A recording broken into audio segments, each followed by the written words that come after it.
அஸ்ஸலாமு அலைக்கும் வரஹ்மத்துல்லாஹி வபரகாத்துஹு. சூரா அல் பக்ரா குர்ஆனிய சிந்தனை தஃப்சீரிலிருந்து இன்று 267வது வசனத்தை கவனிப்போம். இறை நம்பிக்கை கொண்டவர்களே, நீங்கள் சம்பாதித்த சிறந்தவற்றிலிருந்தும் பூமியிலிருந்து நாம் வெளிப்படுத்தி தந்தவற்றிலிருந்தும் செலவழியுங்கள். மோசமானவற்றை தேர்ந்தெடுத்து செலவிடாதீர்கள். அவற்றை நீங்கள் பெறுவதாயின் அவை பற்றி கவனீனமாக இருந்தாலன்றி பெறமாட்டீர்கள். இறைவன் நிறைவான செல்வமுடையவனும் மிகுந்த புகழுக்குரியவனும் ஆவான். இவ்வசனம் கீழ்வரும் கருத்துக்களை தருகிறது. 1. செலவழிங்கள் என்ற பிரயோகம் கடமையான செலவழித்தலையும் குறிக்க முடியும். எனவே இவ்வசனம் ஜகாத்தை குறிப்பதாகவும் கொள்ள முடியும். அத்தோடு இவ்வசனம் கட்டாயமற்ற சுன்னாவான செலவழித்தலையும் குறிக்கிறது. இவ்வாறு ஒரு பொதுப்பிரயோகமாக இதனை கருதலாம். 2. இவ்வசனத்தில் அனைத்து வகை செல்வங்களும் அடங்குகின்றன.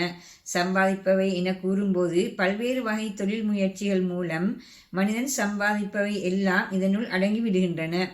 பூமியிலிருந்து நாம் வெளிப்படுத்தி தந்தவற்றிலிருந்து என கூறும்போது அது தாவர பொருட்களையும் கனிப்பொருட்களையும் உள்ளடக்கிவிடுகிறது. இந்த வகையில் ஜக்காத்திற்குட்படாத எச்செல்வமும் கிடையாது என்ற கருத்து உறுதியானதாகிறது. செல்வங்களின் ஜக்காத்திற்கான அளவீடுகள் பற்றி சுன்னா அதாவது நபி வழி விளக்குகிறது. 3. ஏற்கனவே தர்மம் பற்றி கொடுக்கப்பட்ட விளக்கங்கள் இருப்பவற்றில் சிறந்தவற்றை செலவழிக்க வேண்டும் என்பதையே வேண்டி நிற்கும். இங்கு அக்கருத்து இவ்வசனம் தெளிவாகவே சொல்கிறது.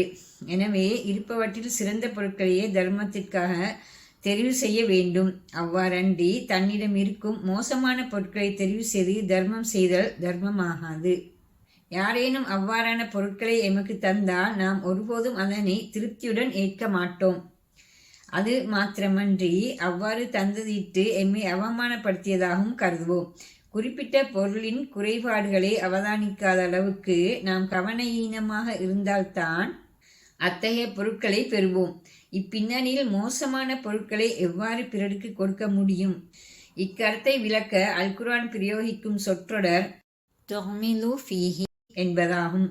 இதன் நேரடி பொருள் கண்ணை மூடிக்கொள்ளல் என்பதாகும். மோசமான பொருளை யாரும் எடுக்க மாட்டார் என்பதை நன்கு சித்தரிக்கும் வகையில்தான் இச்சொல்லை அல் குர்ஆன் பிரயோகித்துள்ளது. அத்தோடு தர்மம் செய்பவரை முன்னிலைப்படுத்தி கூறியமை மேலும் இக்கருத்தை வலுப்படுத்தியதாக அமைகிறது. இறுதியில் இவ்வசனம் இறைவன் நிறைவான செல்வமுடையவனும் மிகுந்த புகழுக்குரியவனும் ஆவான் என முடிகிறது.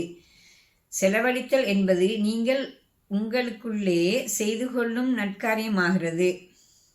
ஏனெனில் இறைவன் தேவையற்றவன், நிறைந்த செல்வமுடையவன். எனவே நல்லவற்றையே தர்மம் செய்யுங்கள்.